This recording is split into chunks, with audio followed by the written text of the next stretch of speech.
আসসালামু আলাইকুম বন্ধুরা, আপনারা দেখছেন আমাদের চ্যানেল মেডফিস্ট বিডি। আজকে আমি আপনাদের সাথে আলোচনা করব নেক্সডাউন 500 ট্যাবলেট সম্পর্কে। এর কি কম্পোজিশন, কত ডোজ খাবেন আর কোন ভুলগুলো করবেন না, কারা এড়িয়ে চলবেন। নেক্সডাউন 500 কম্পোজিশন: নেপ্রোসেন 500 মিলিগ্রাম, যেটি মাথা ব্যথা, ব্যথা ও জ্বর কমায়। ডমপেরিডন 10 মিলিগ্রাম, যেটি বমিভাব কমায়, পেটে আরাম দেয়। নেক্সডাউন 500 কী কাজে লাগে? নেক্সডাউন 500 মূলত ব্যবহার হয় মাথা ব্যথা, মাইগ্রেন, গ্যাস, অম্বলজনিত মাথা ব্যথা, বডি পেন, মাসিকের ব্যথা, জ্বর। এটির ডোজ সবচেয়ে গুরুত্বপূর্ণ। অ্যাডাল্ট ডোজ দিনে 1টা ট্যাবলেট, প্রয়োজন হলে দিনে সর্বোচ্চ 2টো, খাবার পরে খাবেন। ডিউরেশন 2 থেকে 3 দিনের বেশি ব্যবহার করিবেন না।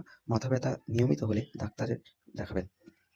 যে ভুলগুলো একদম করবেন না: নেক্সডাউন 500 খালি পেটে খাবেন না। গ্যাস্ট্রিক আলসার থাকলে সাবধান। কিডনি প্রবলেম হলে এড়িয়ে চলুন। অন্য পেন কিলার, ট্যাবলেট বা ওষুধ চললে একসাথে খাবেন না। গর্ভবতী হলে নিজের মতো খেতে যাবেন না।